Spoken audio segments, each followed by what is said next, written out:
7:06 de esta mañana de martes 2 de diciembre. Continuamos en las voces de la mañana de Lancelot Radio. Ustedes no lo saben, pero yo les cuento la intrahistoria. Me está jugando una mala pasada el ordenador y estoy lenta. Estoy intentando que salga todo a su tiempo, pero el ratón va como a manivela, va así, va... ¡psi! Bueno, es por intentar sacarles una sonrisilla. A Pedro Martín se le ha sacado. Buenos días. Erika, compañero, audiencia, ¿qué tal? Muy buenos días. Y está con nosotros Valentín Aullanet. Muy buenos días. Buenos días, Erika, Pedro, audiencia. Cuesta sacar una sonrisa en una jornada como hoy. Creo que todos sentimos muchísimo la partida de Félix Hormiga. Por lo muchísimo que ha dado, por cómo era, en fin, por todo lo que le debemos y le deberán durante mucho tiempo. Yo creo que toda la historia de Lanzarote y La Graciosa, el resto del tiempo, las generaciones futuras. La verdad que desde aquí lo hemos repetido en reiteradas ocasiones, pero mandarle un abrazo muy, muy fuerte a toda su familia, también a sus allegados. Es que, claro, Félix no era cualquiera en muchos sentidos y sobre todo una de las cosas es lo querido que era. Si me permiten, yo solo tuve ocasión de hablar con él en un par de veces, pero las poquitas veces que hablé con él me transmitió muchísimo cariño, me tranquilizó en ciertos momentos y eso no lo olvido, porque para mí él, yo se lo dije, le dije, usted me inspira respeto, o sea, quiero decir, me cuesta dirigirle la palabra como si fuera alguien, no sé, pero yo tengo esa cosa de decir, oye, cuando alguien es muy importante, pues no meter la pata cuando hables con él, y me sentí así la primera vez que hablé con él y se lo dije, y él me dijo que pa' qué, me bromeó cómo era él, y la verdad que a mí sí me gustaría que las personas que nos escuchen, si tienen esos recuerdos buenos, pues que los preserven consigo y que los pongan en valor. Pedro.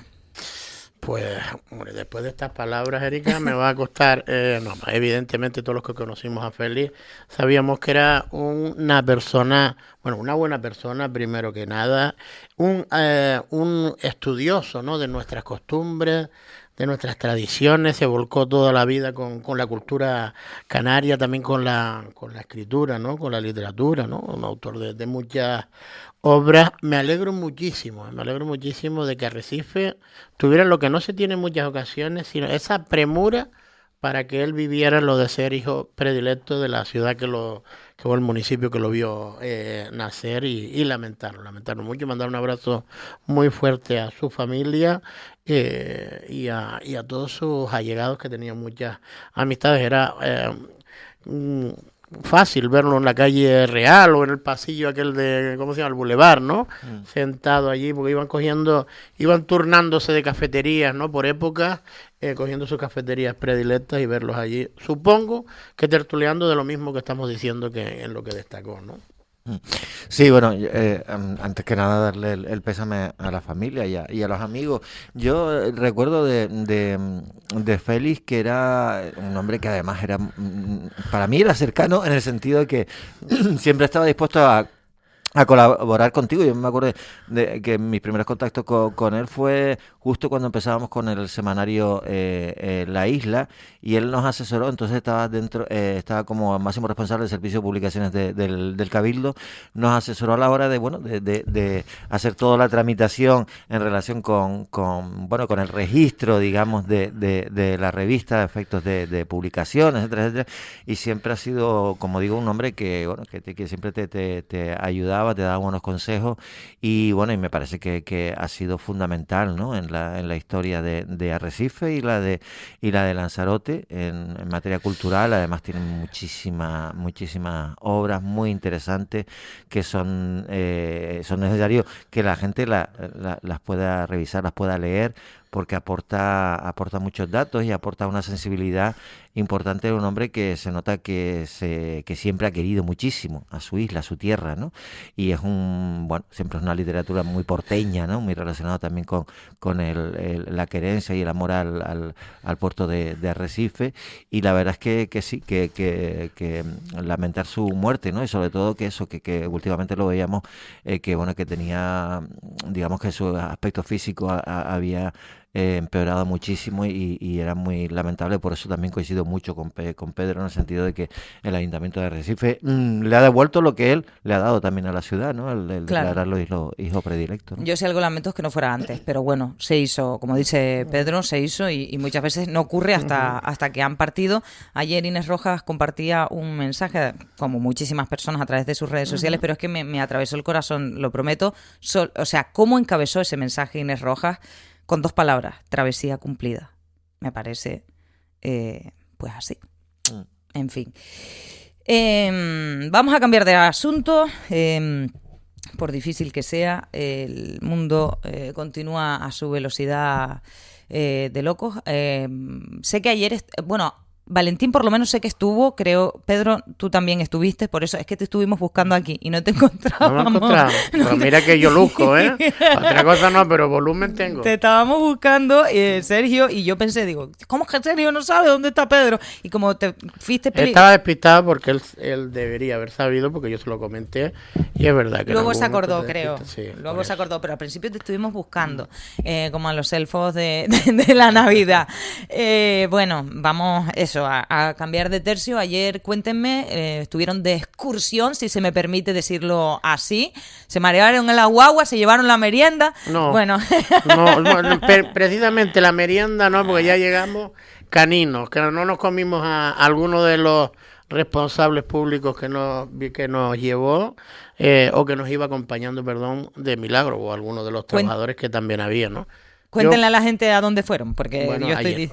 Ayer partimos teníamos una visita, teníamos una invitación por parte del Cabildo de Lanzarote a ver 10 de las muchas obras, según dijeron allí, que están comenzadas por parte del Cabildo de Lanzarote, y que sabemos que está comenzada, porque la del Golfo está comenzada y no fuimos a verla. Hay alguna otra que conocemos que está comenzada y no fuimos a verla, pero sí es verdad que estuvimos viendo pues obras que el Cabildo entiende estratégicas, o el presidente del Cabildo entiende como estratégicas. Primero fuimos a Tinajo a ver la famosa balsa y ¿cómo se llama esto? Que es para las bombas de impulsión también, que están por allí. Subimos a la montaña de Tinachi y pudimos ver las obras de canalización, etcétera, etcétera. Luego de allí, con una inversión de 24 millones de euros.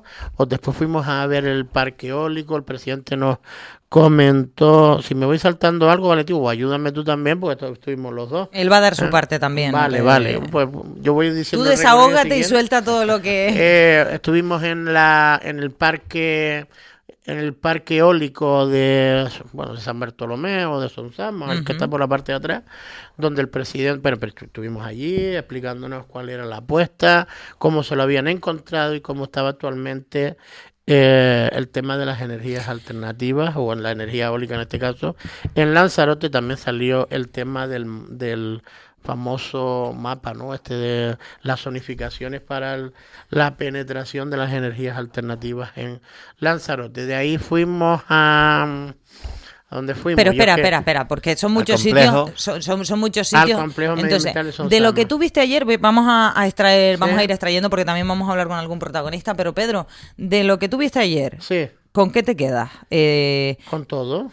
Con todo. No, me quedo con todo, porque si unas cosas son buenas para transporte, otras cosas son buenas para agua, otras para energía alternativa, otras fuimos otra tema de agua, que fue el tema de la Lanzarote 4, de todas las potabilizadoras, de una portátil que se ha colocado, etcétera, etcétera. La primera era regadío, no era agua, pero era regadío. La última de todas fue en Díaz Rijo, y fueron cómo se encontraron también las instalaciones y cómo han ido mejorando, etcétera. A mí me gustó mucho cómo va a quedar, por ejemplo, la residencia de alto requerimiento de Tahiche. ¿Qué es lo que hay? Una pena, No, por el momento lo que están Obra. están en obra, ya están adaptando el terreno, una especie de escalones, unas vistas maravillosas, de verdad que es ¿Sí? las que van a tener allí, y el proyecto la verdad es que está muy bonito. Es verdad que es mucho dinero, 15 millones de euros. Y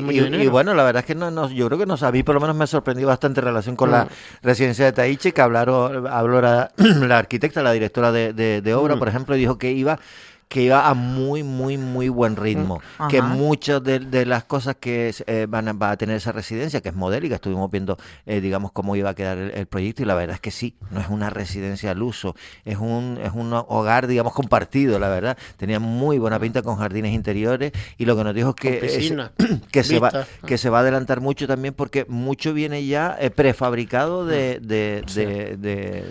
fuera, de Las Palmas, supongo, o de la península, en relación con todo lo que tiene que ver con el montaje de baños, etcétera, etcétera. Entonces viene ya prefabricado, y el movimiento de tierras y todo eso, la verdad es que está bastante avanzado. Tiene un plazo de ejecución de 22 meses, y bueno, la verdad es que sí. Y después a mí lo que más me sorprendió, yo creo que una de las inversiones que es mayor, que es la de 24 millones de euros para el regadío del norte de la isla, es subirte a la montaña de Tinache, a lo alto, y ver cómo están haciendo la balsa de Tinache, ver todos los enarenados que hay por esa zona. Las canalizaciones.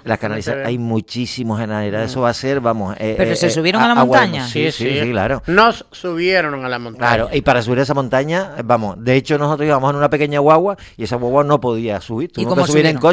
Empezó a venir. Coche todoterreno casi todo, o algo menos uso. Que no le hace falta todoterreno. El alcalde de Tinaja empezó a traer ahí algunos coches, más estuvo Domingo Cejas también con un coche del consorcio, porque además esa obra, como saben, es del gobierno central, Seyasa, más el Consejo Insular de Aguas, y nos estuvieron explicando, y yo creo que eso es. Y después también en materia de agua, el ver en la central Díaz Rijo, yo ya la había visto cuando la trajeron, la nueva planta desaladora para riego agrícola, que es de tecnología, que es además móvil, te la puedes llevar donde quieras, y en un mes y medio, según nos dijo el presidente del Cabildo, la puedes colocar donde quiera, y sobre todo que tiene una tecnología del Instituto Tecnológico de Canarias, y se nota que tiene, que vamos, de lo último de lo último. Después estuvimos viendo cómo está, digamos, todos los módulos que se van a cambiar, o sea, los bastidores que se van a cambiar de la Lanzarote 3, y vemos las membranas también, y bueno, yo creo que sí. Y después, pues eso, estuvimos en el complejo, efectivamente, en el parque titulares. eólico. Quiero que me den cada uno un titular de lo que vieron ayer.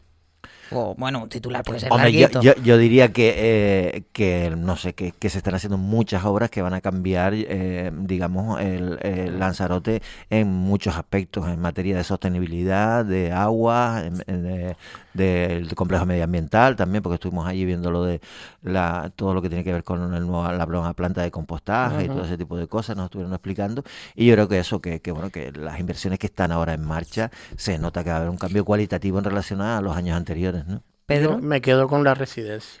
Va a ser un antes y un después en la política sociosanitaria de la isla de Lanzarote. A mí me pareció espectacular, espectacular. Sí, aparte de todas esas alternativas, esos temas de nueva construcción, espectacular. También estuvimos viendo dónde va a ir la residencia de Cruz Blanca también. En la Cruz Blanca también estuvimos.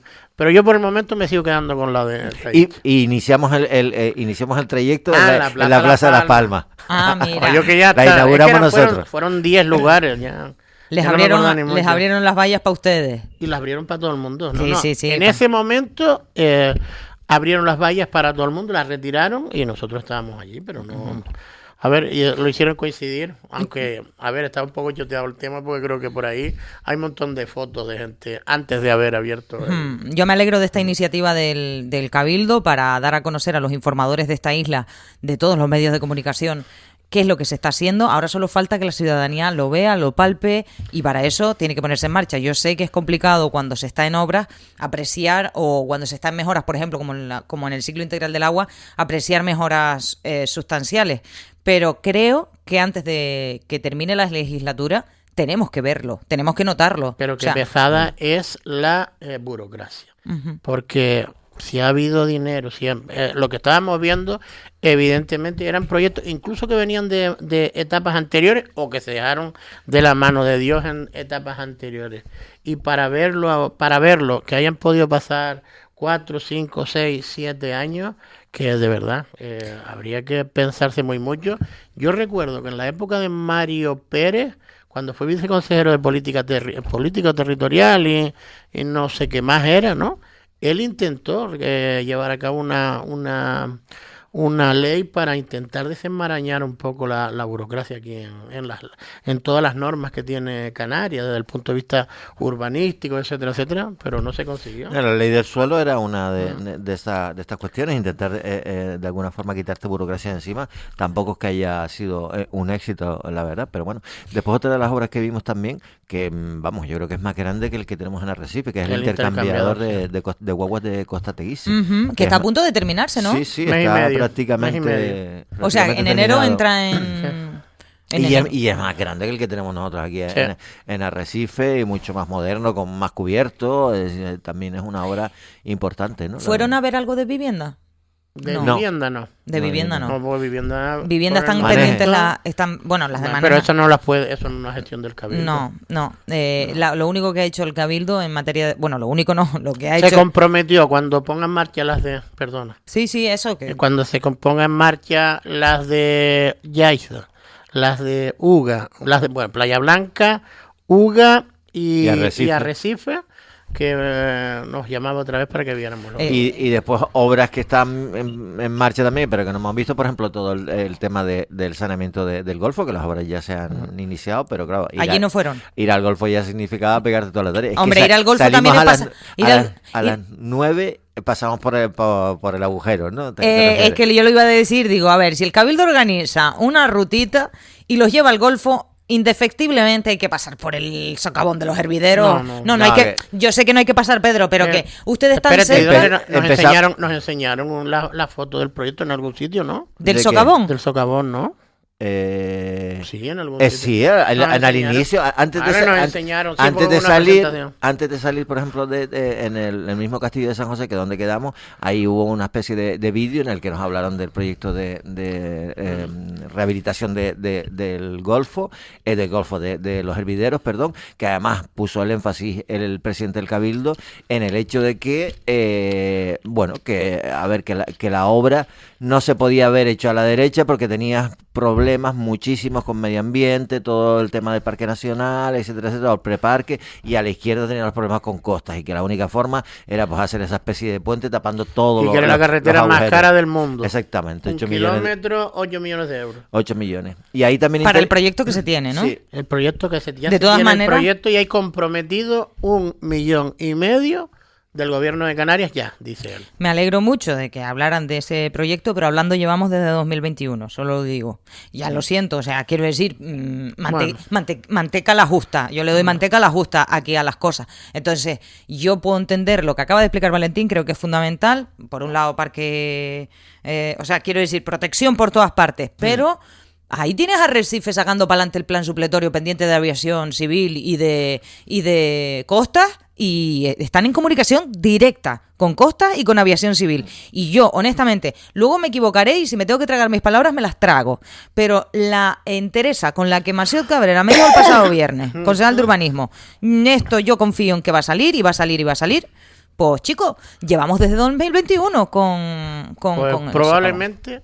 Y no dejando de confiar en Maciot Cabrera, te la vayas a tragar, ¿eh? Pues mira, por la experiencia, por los años, ¿eh? Mira, pues a lo mejor me toca. Lo que ha pasado, a lo mejor me toca, espero que no. Y no lo digo por Maciot Cabrera. Espero que no, porque volvemos otra vez con la maraña burocrática que hay en esta dichosa y que depende de otras administraciones, que es lo peor, que además administraciones centrales, es decir, y costas. Sabemos cómo ¿sabes qué? Cómo es la Casa Costas, ¿no? 28 días para esa fecha. A mí es que la excusita yo lo entiendo, pero me suena un poco a excusa, porque no estuvo el ministro Planas hace poco por aquí, e incluso es que yo diría que el alcalde de Tinajo estuvo con él también, cruzó unas palabras con él y tal, y yo lo vi totalmente dispuesto a que el gobierno de España... Si es que aquí hay que tener voluntad a que el gobierno de España colaborara. Hay que tener voluntad. No fue Ángel Víctor Torres a Fuerteventura, Antigua, porque se estaban quejando de una antera y fueron y la quitaron de sitio y la van a poner en otro sitio.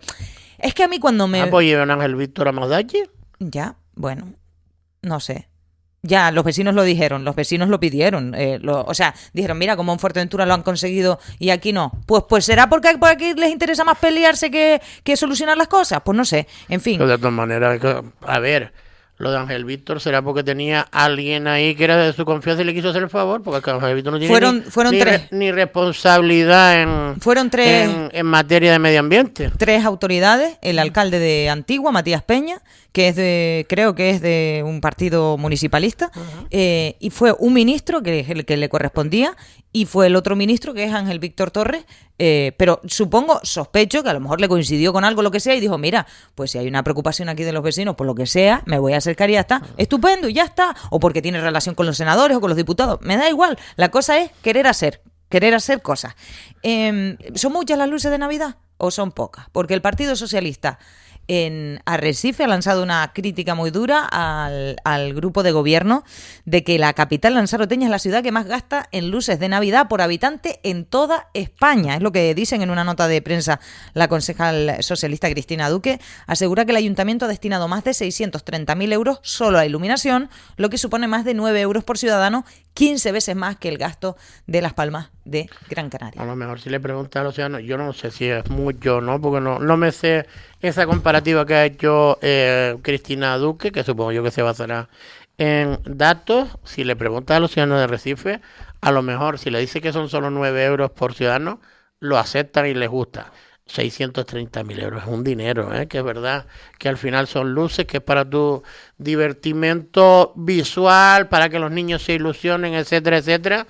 No sé si esto también se podrá vender turísticamente, porque, por ejemplo, los cruceros, que son la mayor afluencia turística que tiene Recife, no suelen estar a la hora de que esté encendida la iluminación navideña. Pero bueno, mira, yo desde mi punto de vista hay otros gastos peores que el tema de la iluminación navideña. No, y es curioso porque, claro, el Partido Socialista tiene que está buscando, digamos, hasta la última comparativa estadística para intentar mantener el discurso de que se gasta mucho dinero en fiestas y en luces. Vamos a ver, yo también creo que parece mucho dinero, 630.000 euros, y encima hacen la comparativa del gasto por habitante, ya solo le queda hacer pues otro tipo de comparativa. ¿Qué porcentaje del presupuesto se destinan en bombillas para la iluminación de la Navidad? O no sé, en fin. Yo creo que por ejemplo, los cruceros, incluso ya hay cruceros específicos ahora en esta fecha para ver solo lo que son los mercadillos navideños. Bueno, para en determinadas ciudades que tienen unos mercadillos navideños tradicionales, por ejemplo, esto para el turismo, yo creo que sí, por ejemplo, para la gente el turismo que viene en crucero, es importante llegar a una ciudad que en Navidades y en fiestas navideñas pues tenga ambiente navideño. Yo creo que eso es muy, muy importante. Aquí lo que hay que ver es exactamente qué repercusión tienen los gastos que se hagan, ¿no? Porque a lo mejor no es un gasto y es una inversión. Realmente lo que se está haciendo es revitalizando la economía local y haciendo que la gente consuma, que es lo que toca en estas fechas, por desgracia en algunos momentos, pero es lo que toca, con lo cual yo esta insistencia del Partido Socialista en los gastos, yo creo que no tiene mucho sentido y tampoco hay que decir mucho más. El alcalde de Recife, Jonathan de León, anunció este fin de semana que el ayuntamiento ha dado un paso administrativo crucial para recuperar el parque temático que está aquí junto a la playa del Reducto.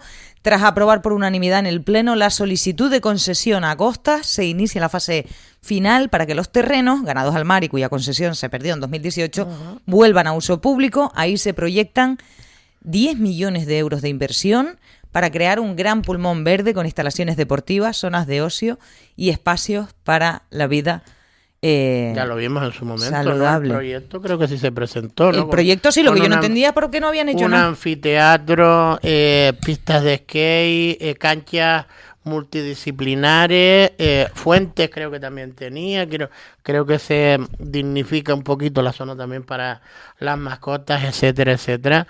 Es un parque, la verdad que era un pedazo de parque, 10 millones de euros, es un pedazo de parque. Coincido contigo. 2018 no sé quién estaba gobernando, porque no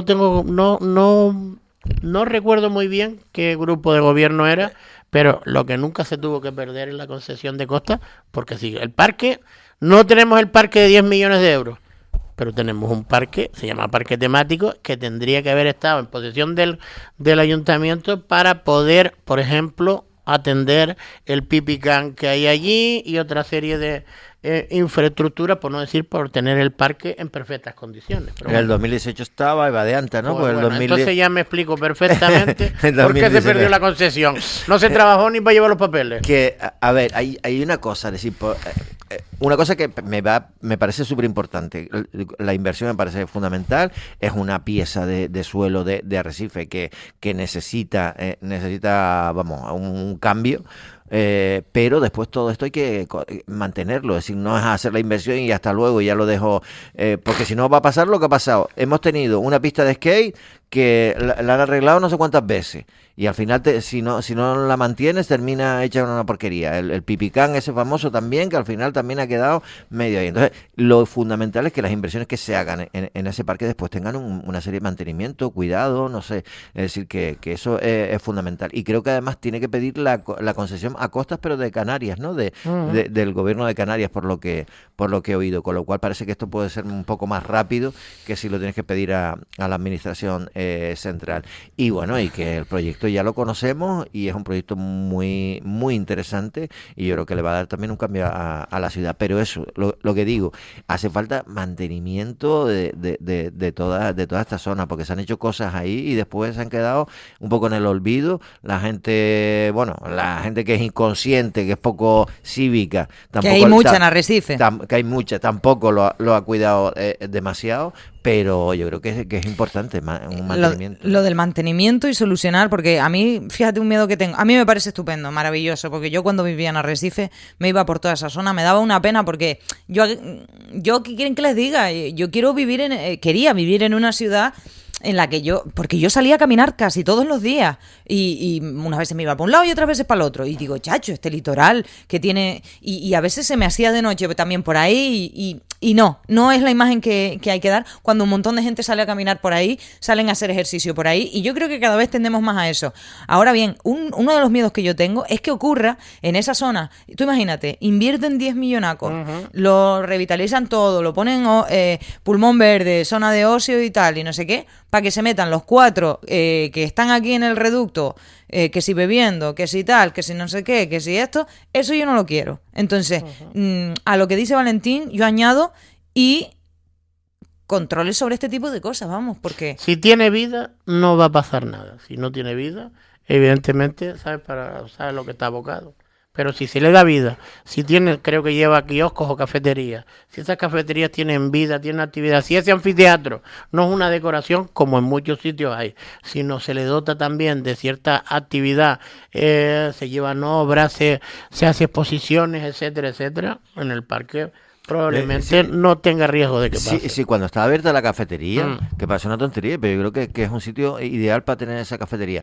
La gente llevaba a los niños al parque, y me acuerdo con mis hijos de pequeños. ¿Pero qué cafetería? De los más ¿Qué cafetería? Una cafetería. Hay una cafetería en la plaza.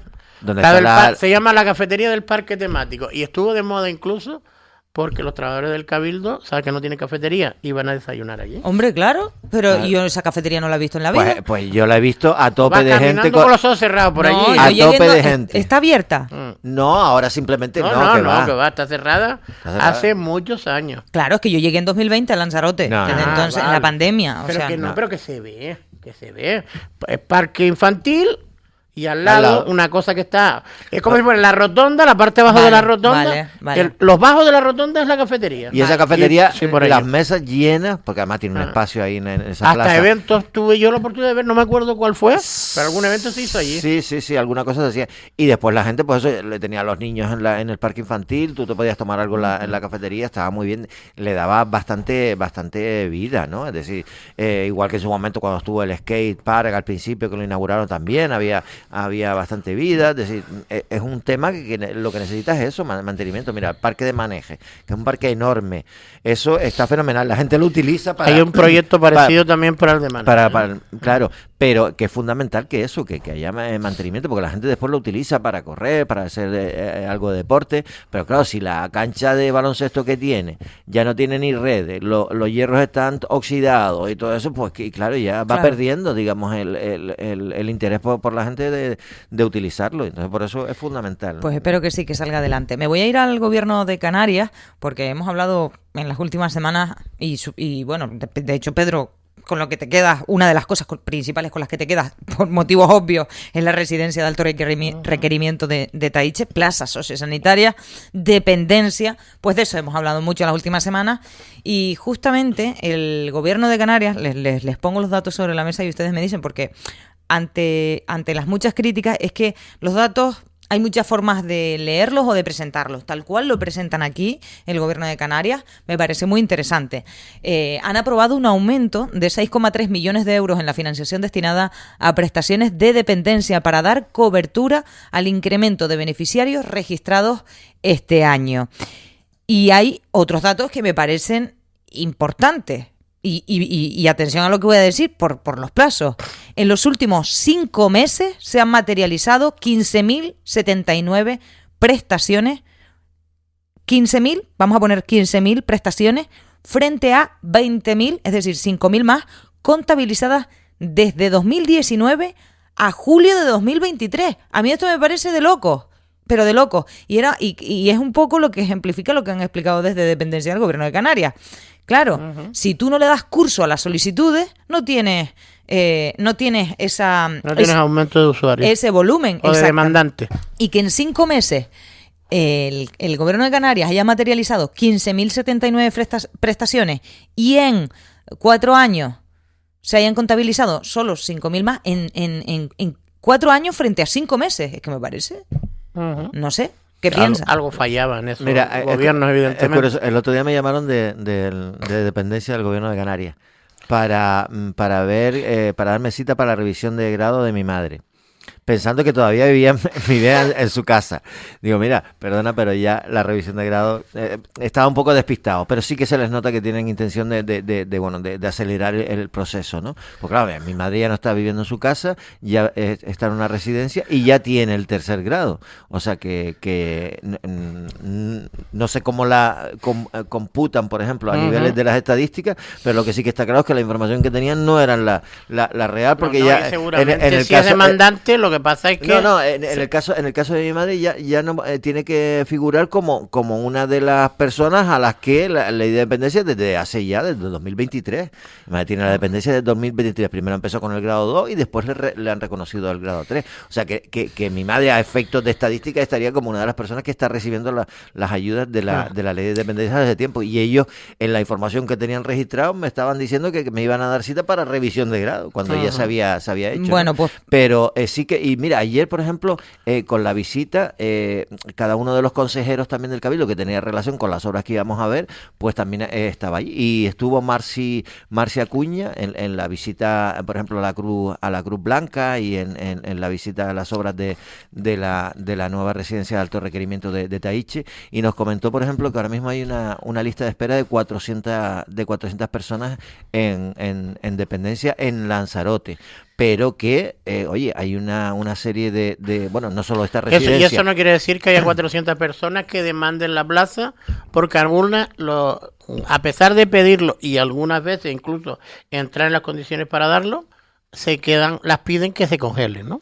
Sí, sí, y bueno, y de todas maneras hay 400...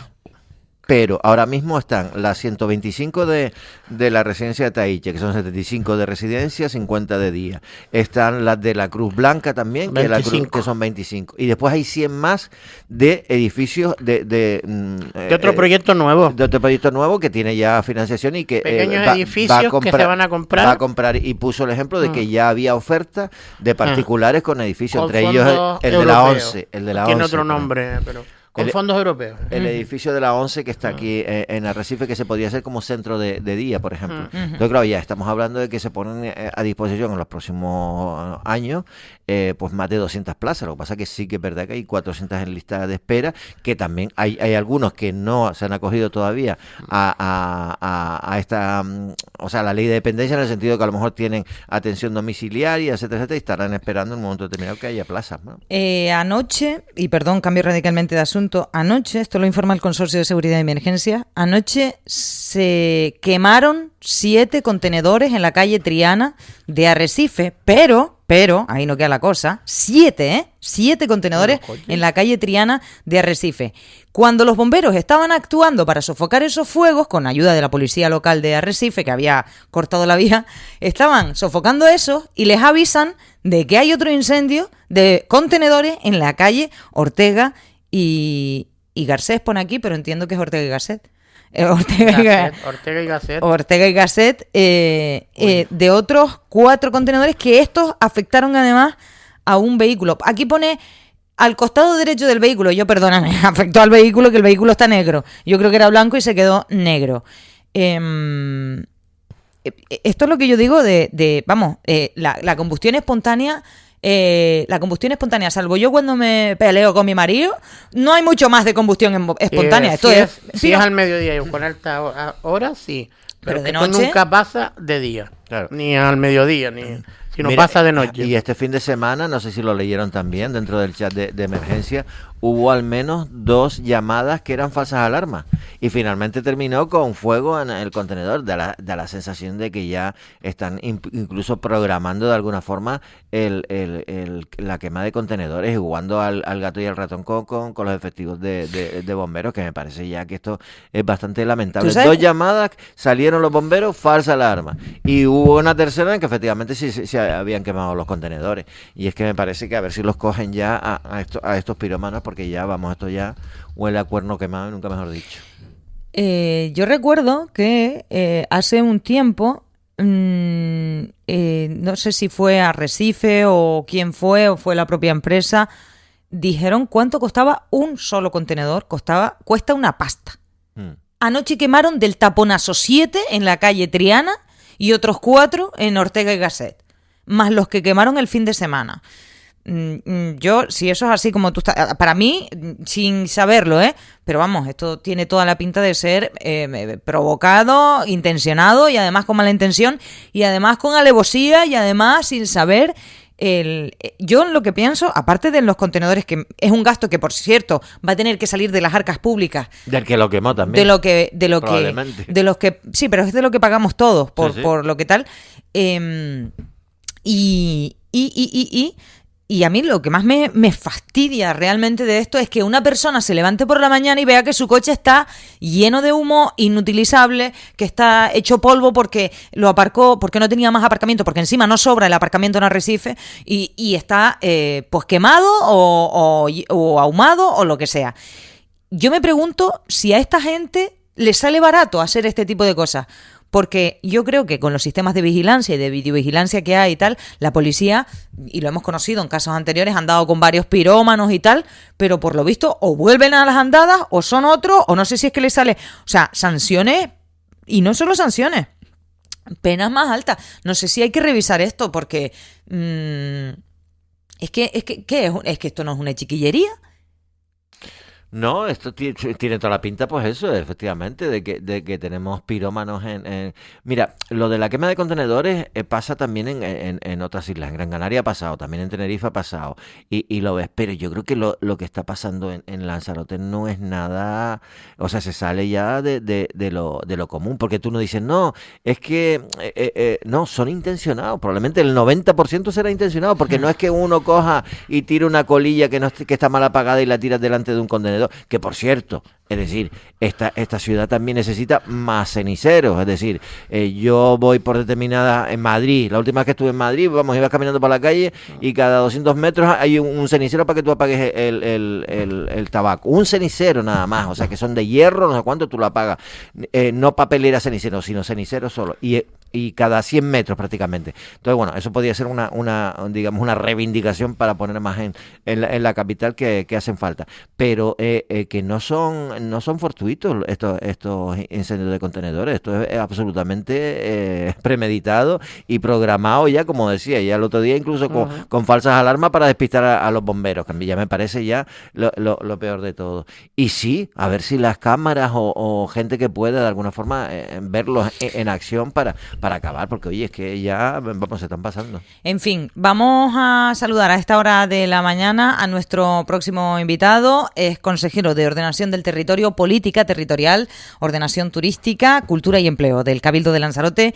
Jesús Machín, muy buenos días. Muy buenos días. Bueno, usted, yo entiendo que estaba ayer en la visita, en ese recorrido. En la presentación solo. Ajá. Bueno, y a eso voy, consejero. Su área, pese a que usted ha estado trabajando, es de las menos vistosas si los van a llevar a hacer un recorrido, porque lo de ustedes son papeles, son planeamientos que han ido saliendo, pero, oiga, no sé si me puede contar un poco de lo que destacó ayer en ese recorrido. Es verdad que es el área menos agradecida públicamente, ¿eh? Pero bueno, creo que también se ha visto una diferencia con respecto al resto de otras legislaturas en cuanto a avances y en cuanto a materializar trabajo, ¿no? Yo les hice un esbozo, un resumen bastante cuidadoso de cada uno de los planes y si quieres lo hago, que es bastante rápido. Sí. El inmediato es que tenemos ya la aprobación definitiva en el mes de diciembre del plan de ordenación de recursos naturales del Parque Natural de los Volcanes. Este plan, entre otras muchas cosas, tiene dos cuestiones fundamentales, que una es que por fin se reconoce al Golfo como núcleo urbano. Ya pueden los vecinos, por lo menos una vez que esté aprobado, registrar sus viviendas, que ni siquiera la pueden registrar a su nombre. Y otra cuestión es que solicitamos el cambio de deslinde del Parque Natural. ¿Por qué? Porque creemos que es abusivo la extensión. Para que todo el mundo nos entienda, desde la carretera que va desde Yaiza a Playa Blanca, pues todo lo que está a la izquierda, que es pues el centro de salud, el estadio de fútbol, los servicios múltiples del ayuntamiento, pues todo eso pasaría de protección natural a una zonificación de asentamiento rural y por lo tanto puede haber una ampliación del centro de salud o, por ejemplo, la visera del campo de fútbol, que ahora mismo no se puede rematerializar. En cuanto al parque, el plan especial del paisaje protegido de la Jeria, estamos en una fase fundamental. Hemos logrado un paso histórico, que es que el órgano ambiental ha dado la aval para ese documento ambiental que integra el paisaje protegido, y ya nos vamos al avance y la correspondiente aprobación inicial.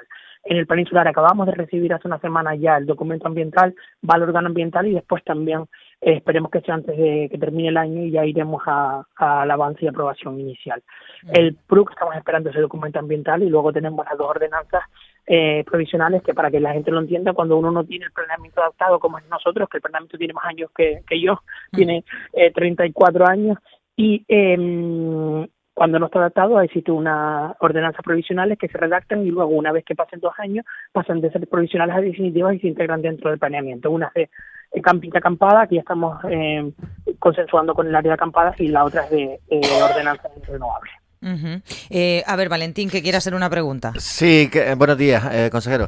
Ayer dijo algo que, bueno, que yo creo que yo al menos desconocía, creo que es algo novedoso y quiero confirmarlo en relación con las zonas de aceleración de renovables, porque dijo usted que los informes que pueden emitir los ayuntamientos van a ser informes vinculantes. Eso por un lado, consejero, si eso es así. Y segundo, que solo se pondrán molinos una vez que se haya colmatado todo lo que tiene que ver con las cubiertas en Lanzarote. Sí, eso lo dice la ley del sector eléctrico, no lo digo yo. La ley del sector eléctrico dice que hay que priorizar para evitar el impacto paisajístico y visual en Lanzarote, en lugar de ir directamente al suelo. Una vez que haya colmatado todas las cubiertas o un gran porcentaje de cubiertas, pues podemos ir al suelo. No es que lo digamos nosotros, eso está introducido como condición en las zonas de aceleración de renovables. Por lo tanto, no es que sea un capricho nuestro, sino que es una transposición de la ley a esas zonas de aceleración de renovables. Y luego, por otro lado, lo que les comentaba ayer, ¿no? Me gusta resaltarlo y gracias por la pregunta, Valentín. Solo se va a consumir en caso que vayamos al suelo un 0,25 del porcentaje de la extensión de territorio. Y sí, yo quiero y creo que es fundamental que los informes de los ayuntamientos sean vinculantes, porque ahí podrán decir si sí o no, y sobre todo podrán determinar qué zonas quieren de sus municipios más proclives a esto. Hay que recordar que solamente se van a poder elegir zonas que no tengan ningún tipo de protección, es decir, suelo rústico que no tenga ningún tipo de protección. No puede haber una zona de aceleración de renovables que tenga protección agraria, que tenga protección cultural o patrimonial, o en este caso zonas de asentamiento rural. Solamente pueden ser suelos rústicos residuales que no tengan ningún tipo de protección. Consejero, y ahora le devuelvo la palabra a mis compañeros, porque me estuve leyendo el protocolo. ¿Dónde pone que solo se va a poder consumir el 0,25 después de cubiertas? ¿Lo pone en algún sitio? Porque yo no lo he leído. ¿Eso está escrito en algún sitio? No, el protocolo solamente son intenciones. Donde se expone la consumición del territorio es el documento ambiental. ¿Y no se ha publicado ese documento ambiental? ¿O sí? Que todavía estamos al principio del procedimiento, que yo entiendo la preocupación de ustedes, pero es que todavía es un protocolo que es fallido, que tenemos que volver del principio. Después del protocolo va el trámite ambiental. Una vez que pasa el trámite ambiental, el procedimiento de alegaciones, y cuando termine el procedimiento de alegaciones, van los informes del ayuntamiento, y una vez que los informes del ayuntamiento, la aprobación definitiva de la zona SAR. O sea que el gobierno se equivocó, consejero, a la hora de publicar digamos el mapeo en este protocolo. El gobierno no solo se equivocó, el gobierno no emitió los documentos que habíamos consensuado, el gobierno tampoco emitió los documentos que habíamos trabajado, sino solamente los del principio y no los del final. Por eso la confusión y por eso el cabreo que tenemos nosotros desde el Cabildo. Y perdón, y ya le doy la palabra a Pedro. Y perdón que sea tan insistente, pero voy a ser clara porque sé lo que nos está llegando, a ustedes también les está llegando, consejero, ¿usted puede garantizar que no va a ocurrir en Lanzarote lo que hay a las afueras de Puerto del Rosario? Para eso trabajo todos los días. ¿Y sabe lo que le digo? Si ocurre eso, será un fracaso de mi gestión. Bueno. No, pero lo que hay que, perdonen, lo que hay que conseguir, Suso, es que esto, aparte de tu gestión, que esto es buscar la fórmula para que esto no pase. Bueno, yo creo que no va a pasar, aquí no se tiene por eso, que no creo que haya que catalogar tu gestión como fracaso porque eso pase, porque yo creo que lo que hay que es intentar evitar cosas malas y punto. Ya claro, está. Pero por eso estoy haciendo yo la pregunta de dónde va escrito que es el 0,23 o el 0,29 o el 0,25, ya me lo ha explicado el consejero. Yo es que lo aclaro, consejero, porque es verdad que son las dudas que nos plantean. Dice, ¿quién dice eso? Lo entiendo. Mira, lo dijo el consejero del Gobierno Canario en comisión. Y yo creo que con Pedro es con el más que he hablado de toda Lanzarote y de la zona SAR. Pedro me lo ha preguntado en numerosas ocasiones. Se pone una disposición de terreno, solo se va a ocupar el 0,25. Y lo que les digo, la protección y el planeamiento significa protección. Llevamos 34 años sin ningún tipo de protección. O sea, no le tengamos miedo al planeamiento. Lo que va a conllevar es protección del territorio, conservación de paisajes y evitar destrozos en nuestra isla. Sin planeamiento estamos desprotegidos. Llevamos 34 años desprotegidos. ¿Por qué le estamos teniendo miedo cuando vamos a entrar en un sistema de protección sin precedentes en la isla de Lanzarote? Esa es la reflexión que deberíamos ir, ¿no? Hombre, yo le tengo miedo porque yo soy de Fuerteventura y veo lo que pasó afuera de Puerto Rosario y no me gusta. Lo de Puerto Rosario parece un monstruo que se va a comer Puerto Rosario. Consejero, yo con respecto a la política territorial me gustaría saber, porque no me quedé, ayer sí, pero hoy no, para que explique un poquito en qué tiempo vamos con el tema del nuevo plan insular y si puede estar aprobado el avance, supongo yo que será el avance del plan, el nuevo plan insular para para el final de la legislatura, y después pedirle, porque a mí sí me hubiera gustado ir a hacer una visita a algo que tuviera que ver con temas culturales, que también lleva la Consejería de Cultura, por un palacio de congresos o el palacio ¿cómo se llama? El auditorio que se quiere hacer aquí en la entrada de Recife. Si se avanzara podíamos ir a verlo, a visitarlo, ¿no? Sí, mira, le digo, el plan insular ya tenemos el documento de alcance. Para que lo entiendan, el borrador más el documento ambiental se llama en urbanismo el documento de alcance. Cuando tenemos el documento de alcance es que conlleva toda la problemática ambiental que conlleva la tramitación de un plan insular. Ya está habiendo un órgano ambiental que se reúne una vez a la semana yo tengo esperanza, si no es al final de año, pues el principio, ya lo tengamos aprobado, ya me entregarían el avance sobre marzo, ya iríamos a exposición pública y luego aprobación inicial. O sea, la aprobación inicial está muy cerca del plan insular.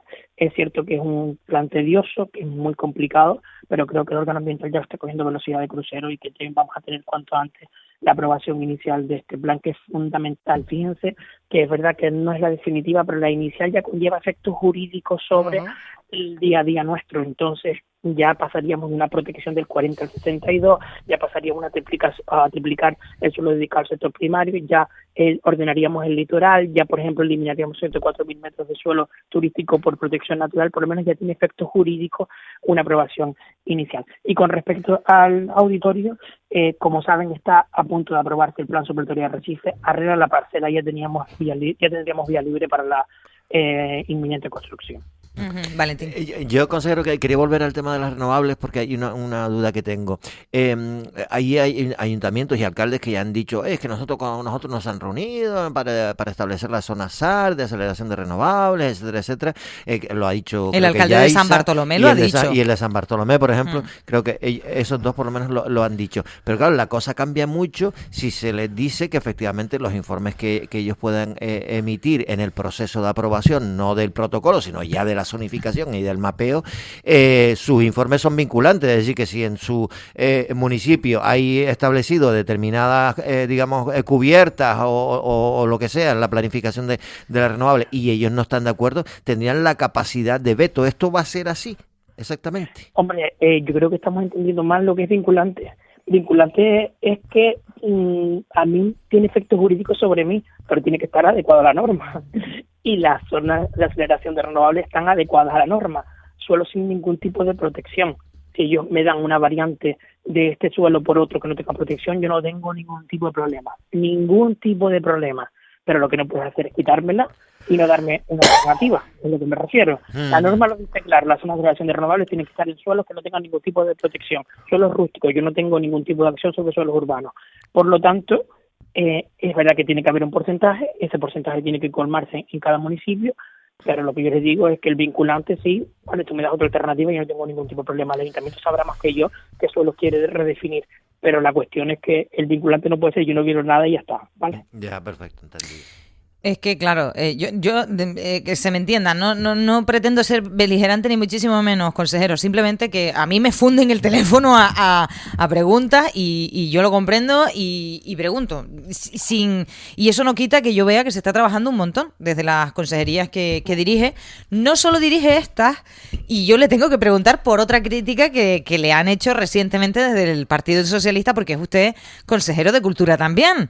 Y justamente el Partido Socialista, bueno, no denunciaba que usted, el Partido Socialista lo enfoca todo a Osvaldo Betancor, es como si Osvaldo Betancor fuera omnipresente. Como si llevara todas las consejerías, pero bueno, el caso es que el Partido Socialista denunciaba que, bueno, voy a decir, el gobierno de Osvaldo Betancor condena, leo literalmente, condena a la cultura en Lanzarote a un año en blanco, ni una sola subvención en 2025. Esto es así, consejero, ¿usted qué tiene que decir a esto? Bueno, cuando yo llegué a la consejería, se estaba aplicando una circunstancia que debe ser excepcional como norma. Es decir, tras un informe de la Audiencia de Cuentas y tras un informe de fiscalización, en este caso de la interventora, nos decía que no se puede estar usando la nominación de subvenciones como norma general, sino solamente como algo excepcional. Cuando yo llegué, habían 20 subvenciones nominadas. Esos 20 proyectos no se han parado, ni mucho menos. Hemos tenido que darle otra forma jurídica contractual para poder llevarlos a cabo. Eso es lo que les digo, compañeros, si yo hubiese quitado todo ese tipo de financiación, estaría el tejido cultural envuelto loco y con las manos hacia arriba. Y no es así. ¿Por qué? Porque se le ha dado otra cobertura jurídica contractual auspiciados por intervención. Ellos hicieron unas bases que estaban mal. Esas bases no las pudimos usar y lo que hemos hecho es darle otra forma contractual. Los ayuntamientos sí que han tenido subvenciones, pero nos impidieron poder nominar ningún tipo de subvención. Por eso hemos tenido que usar todos esos proyectos de otra forma jurídica contractual. Hombre, yo por lo menos por mi parte, por último, me sorprendió que esta semana, por ejemplo, se anunciaba, creo, ¿no? Se anunciaba o nos llegó algo para publicitar el tema de la Navidad isleña, cuando es verdad que el Partido Socialista también había denunciado que este año tampoco había Navidad isleña. Sí, hemos cambiado solamente una cosa de Navidad isleña. Y mira, lo digo y no tengo ningún problema en decirlo. Es una solicitud que me hicieron 4 ayuntamientos, pero el primero fue exclusivamente el alcalde de San Bartolomé. ¿Por qué? Porque me decía que eran muchos grupos para poder darle cabida en Navidad. ¿Qué pasa? Que siempre ponían 5 juntos sin los elementos fundamentales para poder desarrollarse, y ojo, a los grupos hay que darle dignidad. La propuesta que me hizo San Bartolomé es: ¿por qué no dejamos los ranchos y las corales para Navidad y el resto de los grupos durante todo el año que lo podamos usar los ayuntamientos? Y eso es lo que hemos hecho. El resto del tejido cultural va a actuar durante todo el año con una actuación pagada por el Cabildo, y en Navidad los ranchos y las corales. ¿Por qué? Porque necesitamos darle legitimidad. ¿Y qué es que me decía, por ejemplo, el alcalde de San Bartolomé? Es que a veces tengo que meter a 5 juntos porque no puedo darle cabida durante toda la Navidad, porque es muy corto el periodo de tiempo. Lo que hemos hecho es dejar a ranchos y corales en Navidad y el resto durante todo el año. Consejero, antes de despedirle, es usted el responsable máximo de Cultura en el Cabildo de Lanzarote, y la pérdida de ayer es muy sentida, creo, para todos nosotros. La pérdida de Félix Hormiga y de toda su aportación. Aparte, era trabajador del departamento, ¿no? Ah, sí.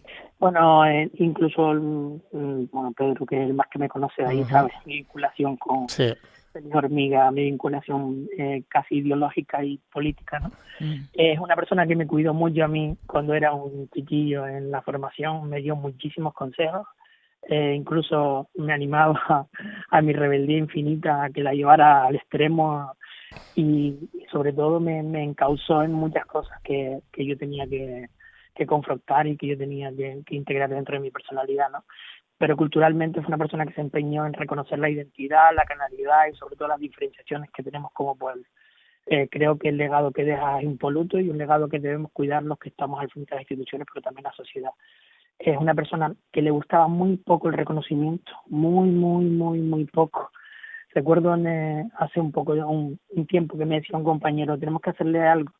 Y era muy poco proclive a los reconocimientos públicos, pero quizás esa sea más su grandeza hoy en día. De verdad que una lástima, un profundo dolor y mi máximo reconocimiento. Bueno, pues con ese mensaje nos quedamos, es verdad. La humildad era una de sus seños de identidad. Jesús Machín, consejero, muchísimas gracias por estar con nosotros. Saludos. Buen día. Buenos días, Sus. Bueno, pues yo desconozco, claro, las relaciones en Lanzarote. Yo sé que muchos se conocen, pero bueno, ha hablado de esa relación bastante cercana el consejero, que además está muy vinculado, como todos sabemos, con la cultura. En fin, dudo que exista alguien en Lanzarote que de alguna manera no haya tocado con Félix Hormiga. No, probablemente, hombre, habrá gente de fuera que no, pero la gente que es de aquí, todo el mundo la conoce, que la gente que esté relacionada incluso con el tema cultural, el literario, etcétera, lo que decía antes, no sé quién lo decía Valentín, ¿no? Que incluso él que lleva trabajando muchos años antes en cultura, bueno, y el departamento de publicaciones del Cabildo, donde se registra también el tema de las asociaciones y todo esto, o las publicaciones, pues lo llevaba él desde hace muchos años allí, desde la casa aquella, ¿cómo se llama? Que se llama igual que ¿La Casa de la Cultura? No, la casa esta que está en la avenida, que se llama igual que el Marqués de... La Casa de los Arroyos, que no me salía el nombre, perdón. Y estás esperando ayuda mía. No, bueno, la Casa de los Arroyos, por Domingo González Arroyo, pues se criaron ahí ellos, los González Arroyo, ahí en esa casa. Pues lleva ese departamento desde hace muchos años, ¿no? Y, aparte que era trabajador de cultura desde hace muchos años. Y también no hay que obviar, él también era un significativo miembro afiliado de Coalición Canaria. Pues quien no conociera a Félix Hormiga, y quienes le conocemos lo sabemos, pero quienes no, es un muy buen momento para acercarse a él, si están escuchando su nombre por primera vez, acercarse a su figura a través de las letras que dejó por escrito, y que además podemos descubrir cosas muy interesantes del entorno que nos rodea. Pedro Martín, un placer. Erika, gracias.